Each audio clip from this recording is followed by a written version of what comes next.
you hear those horns, you know what time it is.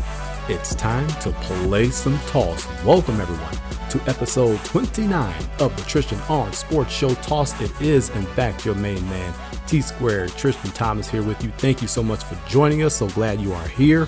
Let's get things started on the T-Squared Express as we travel up to Green Bay, Wisconsin and Lambeau Field, 1265 Lombardi Avenue to be exact. And let's talk Green Bay Packers football.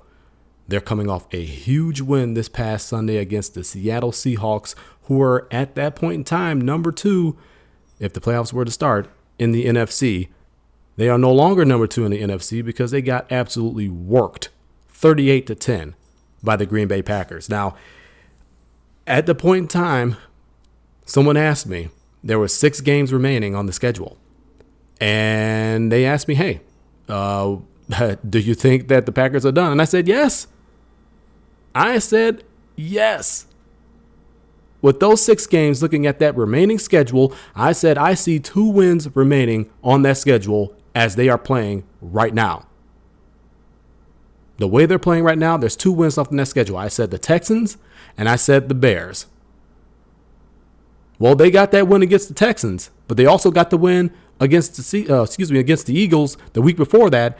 And now they've gotten the win against the Seattle Seahawks for a 3-game winning streak after a 4-game losing streak where they were giving up 30-plus points on defense for the first time since 1953. Now, over their last 3 games, they've given up an average of 13 points. This defense is starting to gel. But we'll talk a little bit about that a little bit later. Let's go to the offensive side of the football. Because, again, I didn't have them winning this game against the Seahawks.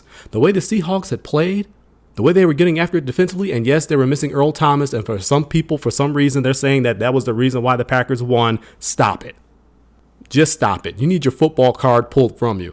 Did it hurt Seattle's defense? Yes, but I don't think it hurt as much as everyone, or at least those people, think it did. I think no matter what, the Packers would have won that game 38-10 because of how they were playing offensively.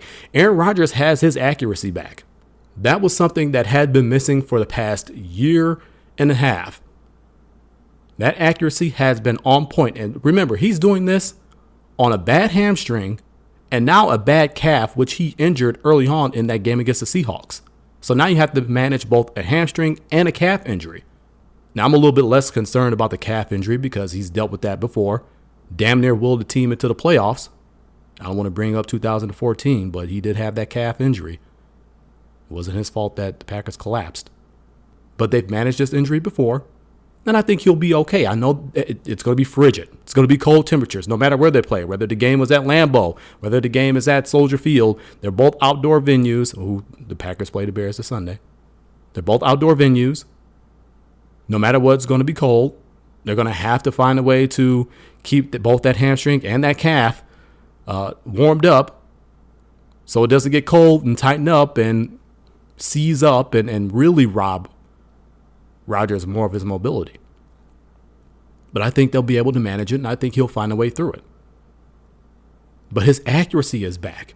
He played a damn near flawless game. You're talking 18 for 23. 246 yards passing with 3 touchdowns, no picks. You're talking a 150.8 passer rating. For most of this game, he had a perfect passer rating, 158.3. It's as high as it goes. His accuracy is back. He's still playing at a high level despite the injuries, despite everything else that's going on offense, and yet you still have people calling this a down year. He leads the NFL in touchdown passes with 32. He only has 7 picks on the season. His stats were similar last season in a quote-unquote down year, and people are still calling this a quote-unquote down year. If these 2 seasons, and he has a legitimate shot at getting 40-plus touchdowns again, he's done it before in his career. If these are down seasons, what's an up season? What's a great season for Aaron Rodgers? 60 touchdown passes? 5,000 yards passing? He's the epitome of a quarterback. He's playing at a very high level despite what's around him, despite what's been going on for the past year and a half, despite what's going on with his body with these injuries. He's still playing at a very high level. He's making other guys better. Davante Adams is a direct recipient of that. And that's not to say that the hard work that Davante Adams has put in isn't a part of that because it is. But when you have a 2-time MVP, a Super Bowl winning quarterback back there pulling the trigger for you, chances are you're going to be better because of that. Devontae Adams, 4 catches, 104 yards, and a touchdown. Jordy Nelson is starting to become that deep threat.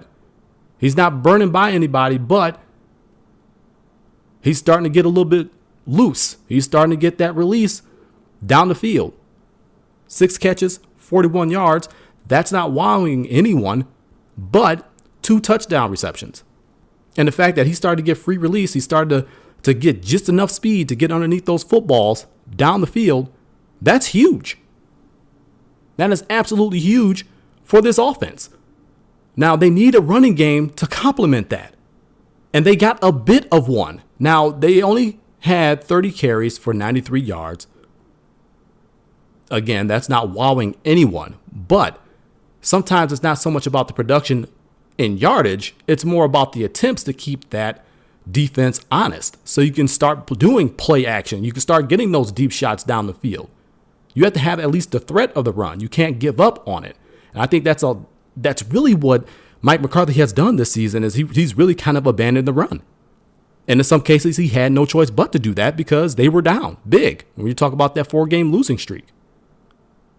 But in this case, he wasn't down big. He kept these guys, this defense of Seattle, honest. They had to honor the run so they wouldn't get burned by the pass. And 30 carries, 93 yards, but you had 2 rushing touchdowns. Ty Montgomery, who has now been converted completely to a running back. 9 carries, 41 yards. Pretty decent average. He had a rushing touchdown for you. Jeff Janis, 1 carry, 19 yards. He had a touchdown rushing for you. Christian Michael probably had his best game as a Packer. 10 carries for 36 yards. Again, the yards per carry aren't going to blow you away, but it's more so about the attempts. Total yardage was decent, 93 yards. Not going to blow anyone away.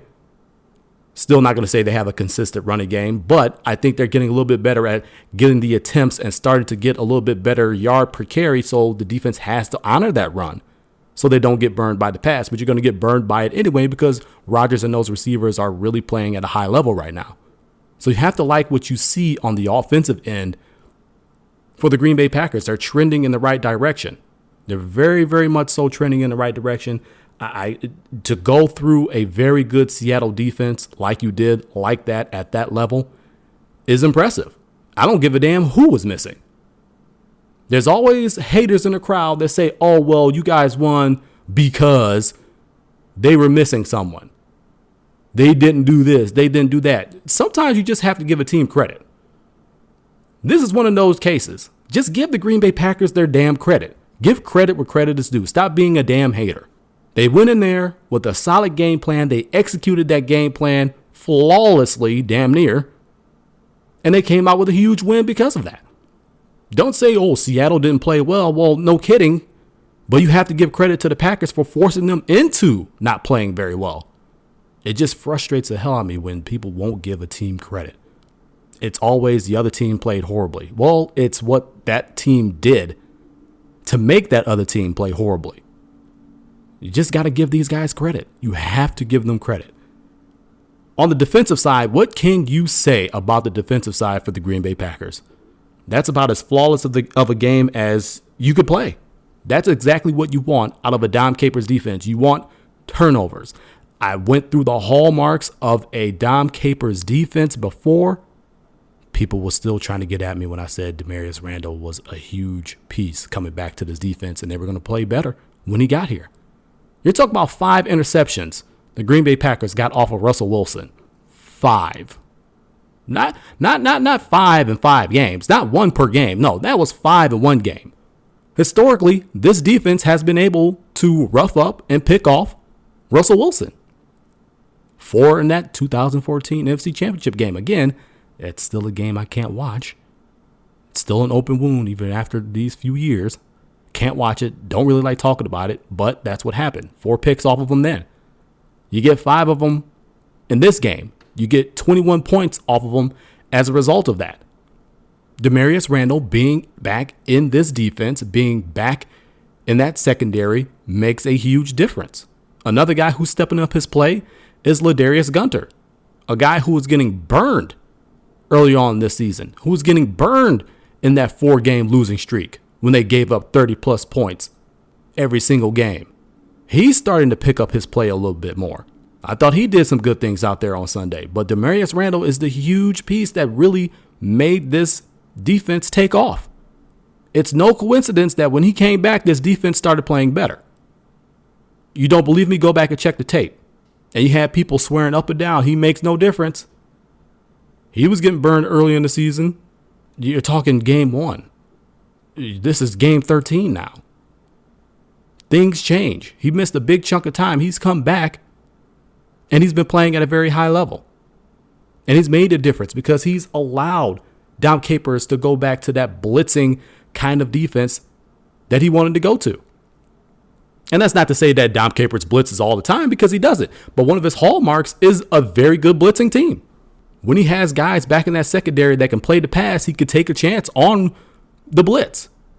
And when they're able to blitz, when they're able to play the pass very well, and then they're able to blitz, that causes turnovers because they blitz effectively. And that's exactly what happened. That's exactly what happened. Demarius Randall being back there has calmed down those problems in the secondary. They're starting to improve back there. They're able to blitz because of it. And because of the blitz, they're able to get more turnovers. Tape don't lie. Stats don't lie. This is what's happening. And it has a lot to do with his return. They're able to do a lot more when you have one of your 2 starting cornerbacks back there, and you wish you had Sam Shields, because it would have probably have gone to another level. Again, you're talking last season, this unit was number 10 in the NFL. 10th in pass. Oh, I'm sorry, they may have been 6th. I think 2 years ago they were 10th. I think last season they were 6th in the NFL in passing defense. That's no fluke. When you have health and you have those guys back there, you're able to do a lot of things. They make a difference. And you're down Sam Shields. You may be down with him forever. We don't know. You hope he can come back. You hope he can stay healthy and not get concussions. But you're worried about his livelihood right now. You're worried about him getting healthy for his family and his life. But when you have those guys back there, they're a much better defense, and they could do so many other things because they're not worried about getting burned in the pass. And that's what happened when Demarius Randall got back to this defense. Nobody can deny that. And if you do, you're playing blind. And you probably need your football card yanked from you because you're denying the facts. Go check the tape. It don't lie. I will always be an advocate of that. Go check the tape. It does not lie. And if you still sit there and try to say that he doesn't make a difference in his defense, you need to throw your fan card in the trash, burn it. Throw your NFL card in the trash, burn it. Stay away from the sport. Stay away from talking about the sport. Stay away from debating the sport because you know squat. You have to be pleased with the direction that this team is trending toward. They're starting to play their best football at the right time. If you're ever going to go on a run, now's the time to do so. Aaron Rodgers said 3 weeks ago they would run the table. And at that point, I had already stuck my fork in. I'm like, look, you guys might get a couple more wins, but I don't see you running the table. Not with the way that you're playing currently. But the thing is, they're not playing now how they were back then. They're playing much better football now than they were back then. This team right here, this team that you're seeing, they could run the table. And the tough thing is, that might not even be enough. But we'll get to playoff scenarios and who's in and who's out a little bit later in the show. But if this team shows up week to week, they have a very good chance of running the table. You're talking about a game against Chicago. Now, don't get me wrong. Do not let the record fool you. Chicago has played tough. Tough. They're not going to lay down for the Packers. They're going to go out there. They're going to play them tough. You don't think the Bears would like to knock the Packers out of playoff contention? I think they would absolutely love to do that. Packers can't afford a loss. They cannot afford a loss. They have to take care of the business in front of them. So I think they could get that win against the Bears. I said it when they were struggling. I saw 2 wins on that schedule, the Texans and the Bears. So this is one that I had circled that they would get. So I think they'll get that one. Then you move on next week, Christmas Eve, Vikings at Lambeau. It's a tough task. They're still a very, very good defense. You have to play a very good game to beat those guys. You lost by 3 in week 2, which kind of put a damper on one of my Sundays in Vegas. But I digress. Then your final week is against Detroit. At Detroit, a place where you've stubbed your toe many a day. They're not afraid to play with a deficit going into the fourth quarter. They're as calm as can be because they know they can make the necessary plays to win that game. And that's always a dangerous team, but we'll talk about them later. You got 3 tough tasks ahead of you. But if that team shows up, that team that played the Seahawks like they did, that beat the Texans, that beat the Eagles, that team shows up, you can definitely run that table. So again, the Packers have they're in Chicago. Don't be fooled by the record. This is going to be a tough one. But I think they can get that game and keep this march to run the table and possibly win a division title, to possibly host a home playoff game and make it there, to keep those dreams alive. Because if you lose, to say that you don't control your own destiny, well, that goes to a new low. Because then you really won't. So take care of the business ahead of you. Don't worry about the scoreboard. Win your battle in front of you. We take the T-Squared Express down to Milwaukee, Wisconsin. We got to talk Bucks basketball. And man, what a difference a week makes. What a difference a week makes. Last week, we're sitting here talking about how the Bucks have played very well for the most part all season long, and how they were, if the playoffs had started at that point in time, they would be number 6 in the East, and how they can probably hang on to that seed. And they were on a 4-game winning streak. They had beat the Cavaliers. And now you're talking about a team that has gone on a 3-game losing streak, are currently 12th in the Eastern Conference, not even in the playoffs. Wouldn't make the playoffs if they start today, but they don't. Sitting in last place in their division with an 11-12 record. It's usually a bit more frustrating when you talk about the Milwaukee Bucks and their play. It's usually something you can put your finger on and say, that's the problem. That is exactly what's happening. That's the problem. This is what they need to do. This is what they need to do to fix it. This guy needs to do. Yeah, we all know Jason Kidd's rotations are horrible. The Bucks' interior defense leaves a lot to be desired. But this is the perils of a young team. It really is. And again, I spoke last week about not using that as a crutch. It's not using as a crutch when you see it. They are a young team. They are still learning. They're still messing around with personnel and the groupings and what kind of a team they're going to be. This is what happens with a young team. You go up, you go down. Right now, you're down.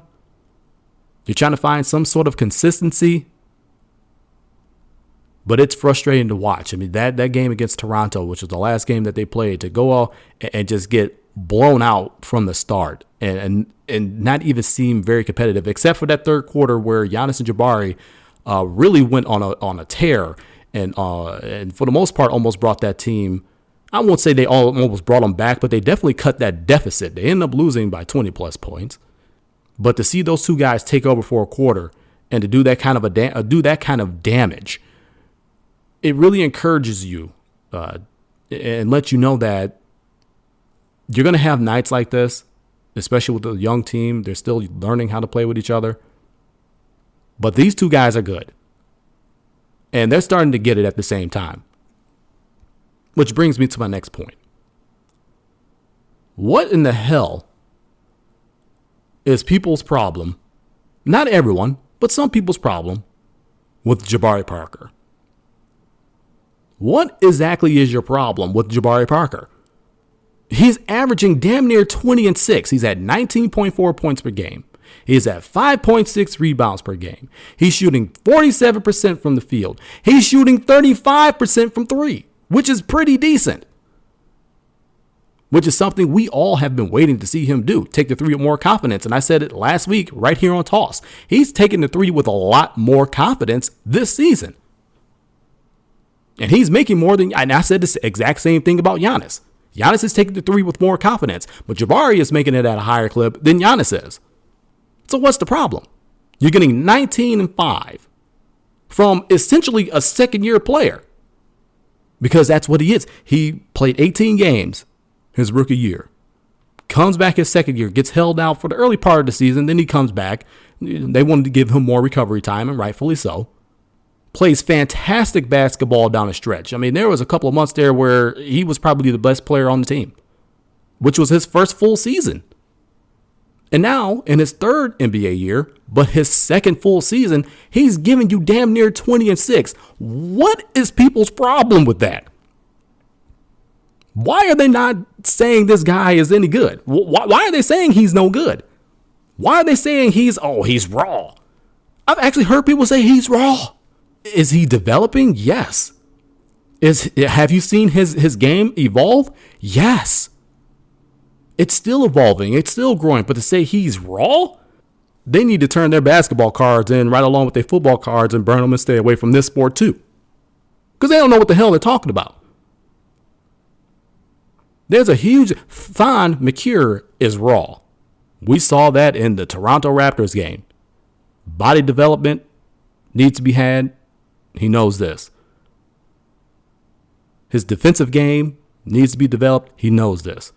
Offensive awareness needs to be risen. He knows this. And he's working on all these things. And the fact that he's up here and not in the D League and he's going up against NBA talent day in and day out is going to help him in the long run. But Jabari Parker came in from Duke in that particular draft. Probably the most polished NBA product. The most ready to go in and score 15-6.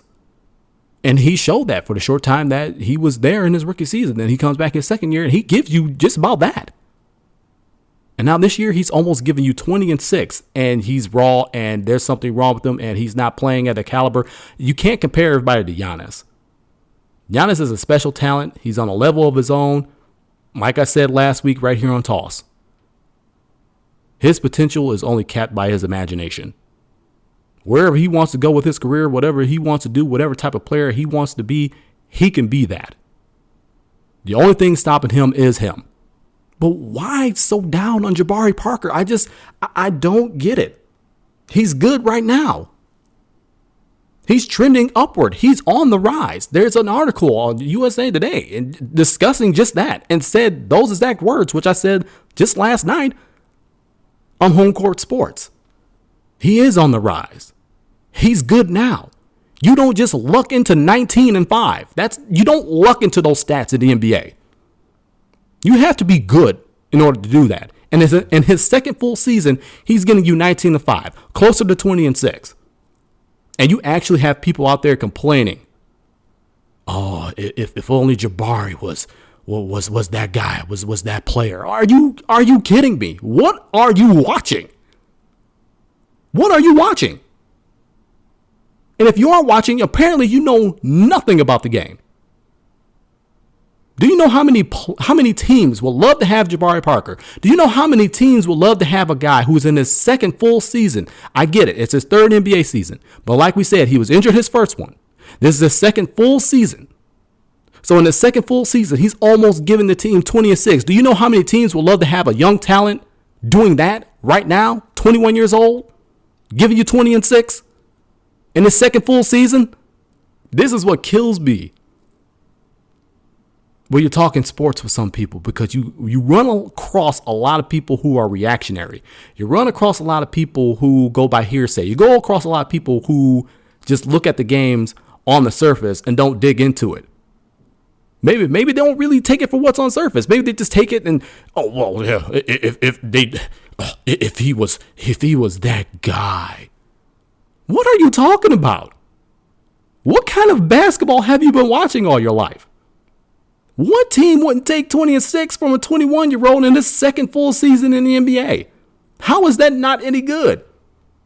I'm not saying that you should be satisfied with that. I'm not saying that is all that Jabari Parker is ever going to be able to do in his career. Not at all. His potential is also through the roof. He's going to end up doing more than that.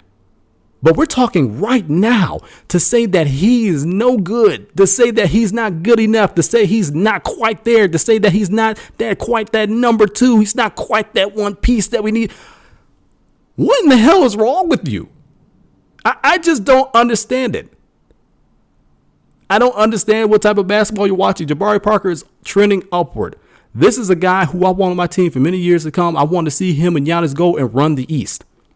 I want to see Thon McCure get some developmental minutes, build his body, build his defensive game, build his offensive awareness, and be another piece to that. I want to see Chris Middleton get healthy and come in and be a vital cog on this team. I want to see Malcolm Brogdon be a vital part of this team. As we started out talking about, this is a very young team with a lot of young pieces, and they're going through their ups and downs as a young team will. But we've seen what they could do, and we know they could play better than they've played the last 3 games. They coughed up that Atlanta game. They coughed up that Washington Wizards game. They absolutely got worked in that Toronto game. That's 2 games that you should have had. But to say that Jabari Parker isn't good enough, to say that he's not quite there, to say that he's not quite that second piece that we need, y'all can stay the hell away from me. Y'all can stay the hell away from the Milwaukee Bucks. You can stay the hell away from the NBA because you don't know what the hell you're talking about.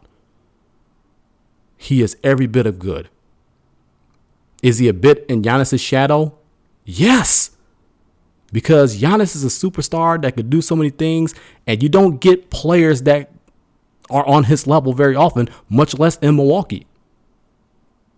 But if Giannis wasn't here and it was Jabari Parker would be getting a lot more publicity than he does. He's averaging a quiet 19-5. And that's fine by me because he's still out there doing the damn thing on an NBA level. He's taking over games on the NBA level. If that ain't good enough for those people, I don't know what will be. Stop talking basketball. You know nothing. Coming up on Toss, we got to run the toss sweep. We got to talk about the NFL. Yes, we're getting down to the nitty gritty. We got the playoff standings. We got those teams that are in the hunt. Who do I think is going to make it? And who's going to be on the outside looking in when it's all said and done? Purely predictions, nothing scientific. We're going off of what we've seen. That's coming up next in the Toss Sweep, right here on Toss.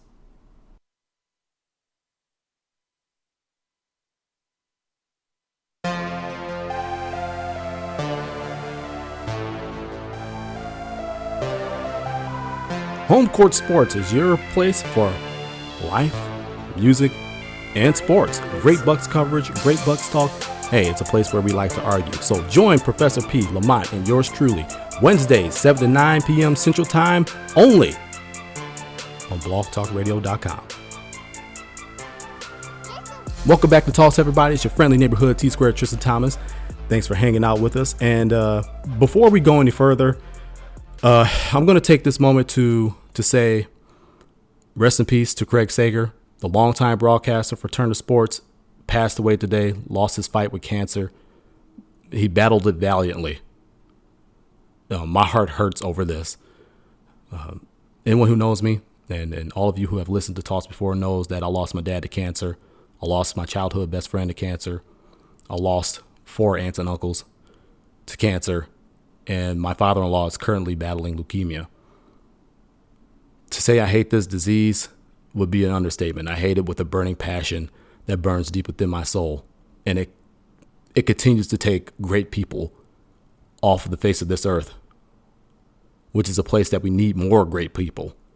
The one thing that I admired most about Craig Sager was the fact that despite his fight, when he was able to be on those sidelines, you never knew what was going on with him. He didn't discuss that on camera. He didn't make you feel downtrodden. He didn't make you feel sad. He brought you in because he was such a natural storyteller, and he was damn good at what he did on that sidelines, a great purveyor of information, but he was such a good storyteller that he just made you forget everything else. When he was on that sideline, when he was doing his job, when he was talking NBA, when he was telling a story, that's what he was there for. And when all of that was over, he was fighting. And he fought valiantly all the way to the end. You never heard a bad word about Craig Sager. He's one person I wish I would have met in this world. I hate cancer with a passion. I hate cancer for taking yet another great human being off the face of this earth. So rest in peace to Craig Sager. Prayers to his family, to his friends, to his colleagues, because he's touched them in such a positive way. and they're just as affected as his family is with his passing. So rest in peace, Craig Sager. You will always be missed. Yet another great human being that cancer has taken from us. So we love you, Craig. Prayers to his family, prayers to his friends and his colleagues. I know they're going through a rough time right now. It's going to kind of be hard to transition from that to going back to talking about something more competitive. But that's what we're going to do right now here on the Toss Sweep. We got to talk NFL. We got to talk what teams are on the cusp of making the postseason and what teams are currently on the outside looking in, but who may have a very good chance of making it. And man, these playoff races are starting to heat up. When you're talking to get down to the nitty gritty of the season, it's the final 3 games. Teams are starting to play on Saturday now, so that's how you know it's getting late to the season. And man, this season has flown by so far. Let's take a look at the AFC and talk about who's first and who's currently in the playoff picture right now and see if maybe some of those teams will change. Number 1 seed, New England Patriots. I think that's going to stay the same. They're definitely going to win the AFC East. The only threat in that division right now are the Dolphins, who we'll get to in a little bit. They're not going to catch them. Tom Brady is playing at a high level. Sidebar, Tom Brady and Martellus Bennett cost me a playoff fantasy football playoff victory this week. My opponent had both Tom Brady and Martellus Bennett. I had Mike Wallace going on Monday night. I came in with a 31-point lead, and I lost by 17 when it was all said and done.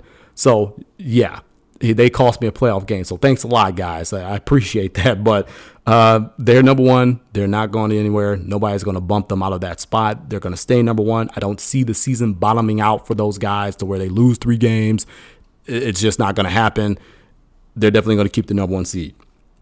The Chiefs, Kansas City Chiefs, are currently number 2 by virtue of their victory last Thursday versus the Raiders, which ended up being one of the few decent Thursday night games, which I think they need to do away with. But that's a different story for a different day. Maybe even next week on Toss and the Toss Sweep, but we'll get to that on a different day. They had a very good victory against the Raiders last Thursday. It was a 21-13 game.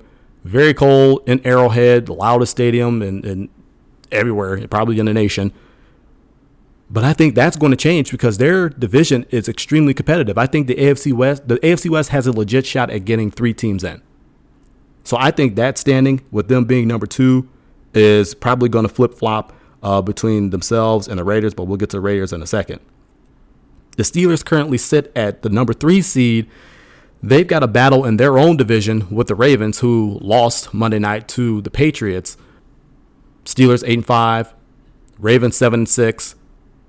And that division is a toss-up. It could go either direction. So the Steelers spot is not safe whatsoever. So they're currently at number 3. That may change. The Texans are at number 4. The Texans boast a decent defense even without J.J. Watt. I think if they had J.J. Watt, it would be on another level, but they still boast a pretty good defense.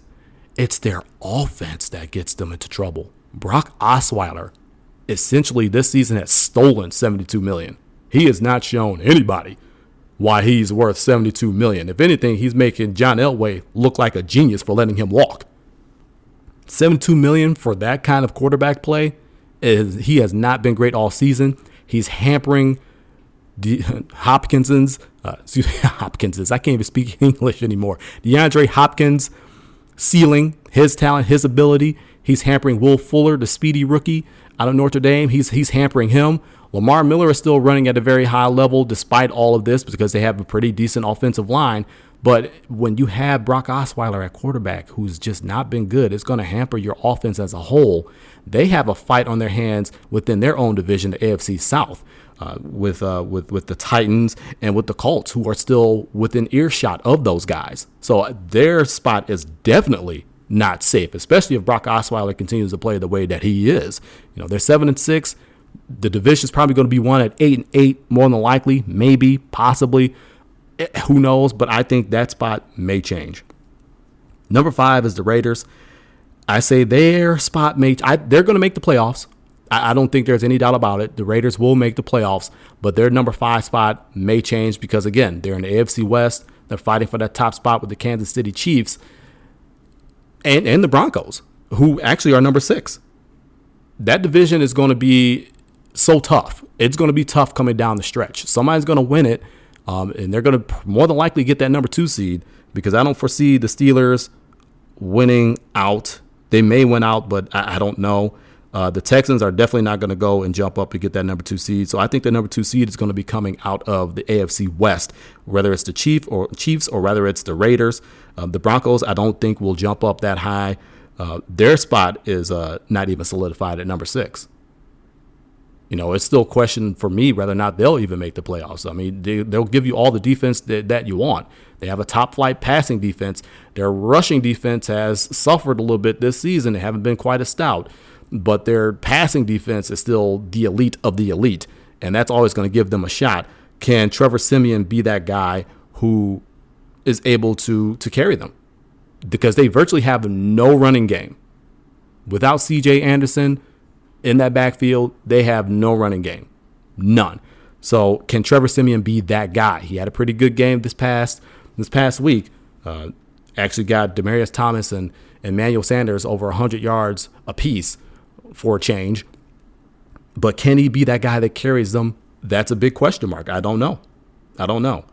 So they're currently at number 6. That may change. Now, on their heels, the Dolphins are 8-5. Again, they're not winning the AFC East. They're not going to do it. Their only way to do that is get in as a wild card.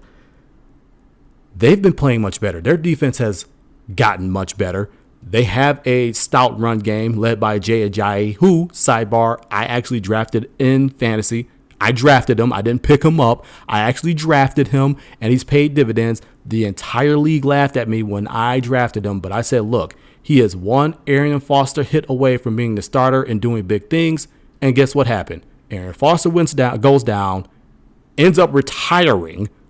Jay Ajayi steps in, and he had multiple 200-yard rushing games.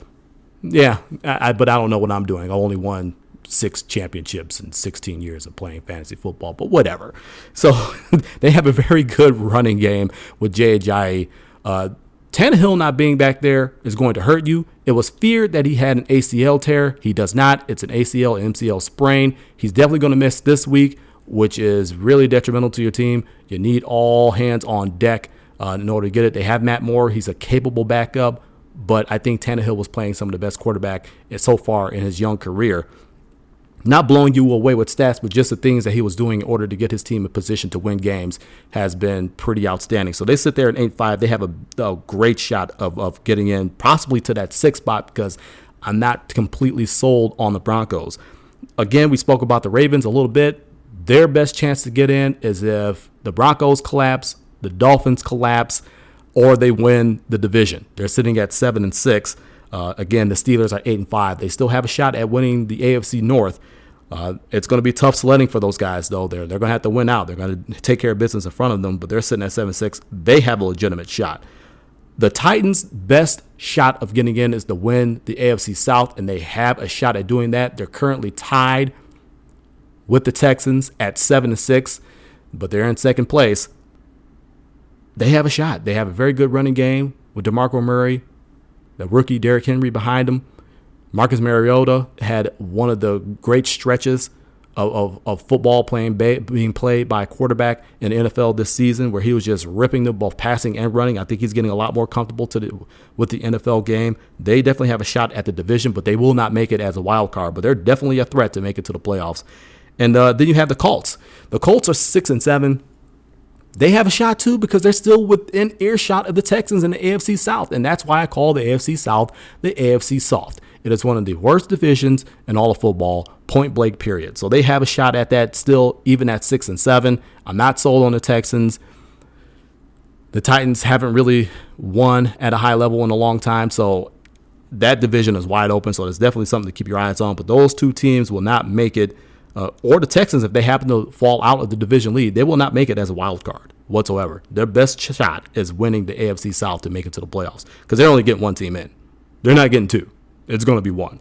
So there's your AFC playoff standing update. Let's hit the NFC, and I think a lot of things are a little bit more murky in the NFC as opposed to the AFC. Now, you have the Cowboys currently in the number 1 seed. They had their 11-game winning streak snapped by the Giants on Sunday Night Football. which, sidebar, Odell Beckham Jr. won me my playoff game with that 61-yard touchdown pass. I had another player going on Monday night, but that essentially sealed the game for me because my opponent had nothing. So my dream of getting 3 straight championships is still alive. But I digress. Cowboys are sitting currently at the number 1 seed. That's probably going to change. They got a couple of tough games ahead of them as well. That may or may not change. It's tough to say. Again, we've seen the Cowboys. They've been around 500 for the past, I would say, 8 to 9 years. And we're talking overall record. They're having a good year, had a loss. They're going to have to get refocused this week and get back on the winning streak. They have a shot at clinching the number 1 seed and the NFC East and all that. All that is still ahead of them. But I'm not ready to say that they're going to be the number 1 seed yet. I think there's still some time for somebody to jump up there. And we talk about that somebody. You're looking at the Lions. The Lions are currently 9-4. Matthew Stafford has 8 fourth-quarter comebacks this season alone. They've played the most games within 7 points this season. They've had a fourth-quarter deficit many times this season, and they've been able to come back. And as I said earlier in the show, a team that's able to play with the deficit late in the fourth quarter and not panic, stay calm, stay cool, because they know they can make the plays to win the game is always a dangerous team because they're not afraid of any situation. And the Lions have shown that. So they're 9-4. Unless the Cowboys can go out there and get a win, that may change. They could go to number 1, or they can be dropped out completely, and we'll get to that in a bit. Seahawks are number 3. I think they will win the NFC West. The Cardinals are not going to do it. The Cardinals have been terrible. They've had injuries. Carson Palmer is looking pretty washed. I'm not ready to give up on him, but he's not looking that great. I really don't have a whole lot of faith in the Cardinals. The Seahawks, by virtue of a better record, even though the Packers got the win against them and they put up a 5-point stinker against the Buccaneers, who we'll get to in a little bit, they're in control of that division. Nobody's going to jump up and catch those guys. I don't see the bottom falling out for them. They're going to win that division. They may or may not have a shot at a number 2 seed. They will not get a number 1 seed. I think that's assured, but they may move up to number 2. So that their number 3 seed may change, but they will make the playoffs as a division winner. That is for sure. So they'll definitely be in the top 4. The Falcons, currently sitting at number 4, by virtue of their tiebreaker against the Buccaneers, who also have the same record at 8-5. That may change because, again, they may not even win their division. The Buccaneers may do that. The Buccaneers are currently sitting at 6th. And I have them as a may change as well because, again, they may win the division and be a top 4 team. The Giants are currently at number 5. That may change, depending if they can catch the Cowboys. I don't believe they can, but currently they're sitting in the playoffs. That may change. The Giants are, again, one of those teams where you just don't know what to expect from them. They play well, then they'll have one of those games where they just kind of leave you scratching your head. So I don't know what to expect from the Giants week to week. I don't know what to expect from those guys. So they're currently at number 5. That may change.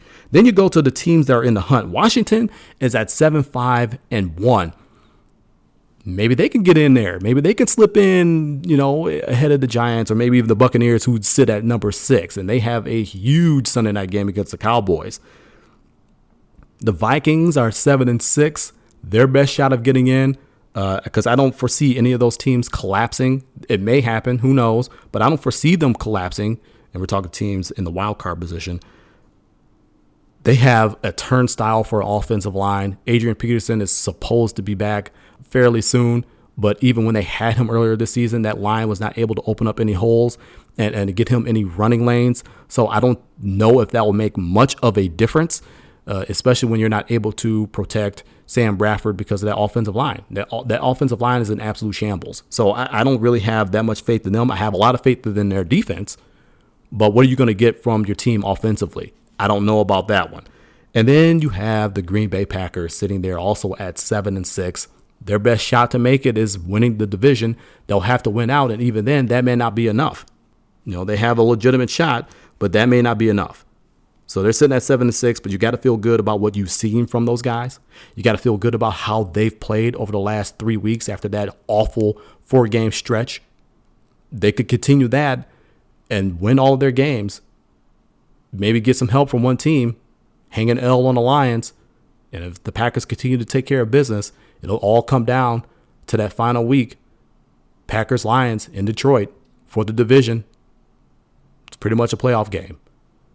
So that is your NFL update as far as playoff standings.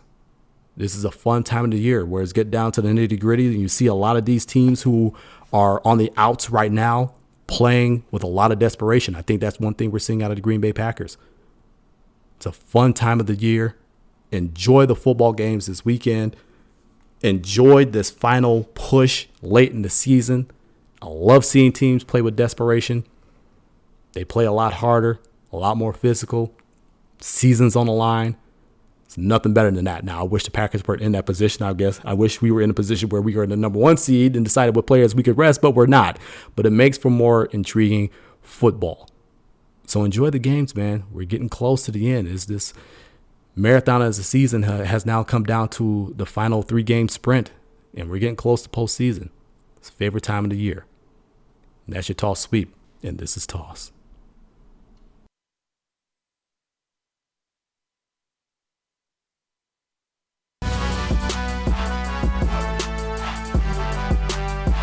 All right, y'all, it's time for me to get on up out of here. This is T-Squared, Tristain Thomas. Thanking you all for listening to Toss. Hey, you know the Facebook page, facebook.com/T on Sports Show. That's TON Sports Show. You can get a lot of stories that we don't get a chance to cover here on the show. So again, facebook.com/T on Sports Show. That's TON Sports Show. You know the Twitter handle at the20double. That's at the20double. Live game tweeting, debates, comments, controversy, whatever you want, it's more than likely on there at the20double on Twitter. And you know where to listen to Toss. You know where to listen to Toss, but if you don't, here it is. Toss Show. TOXXXOW.libsyn.com. Get the podcast there. We're also on iTunes. We're also on Stitcher. We're also on YouTube. So there is no reason for you not to be making some time to play some Toss. But, as I said before, it's time for me to get on up out of here. This is T-Squared, Tristain Thomas, reminding all of you that dreams don't catch themselves. Get up, get out, and get after it. Until next week, so long from Toss.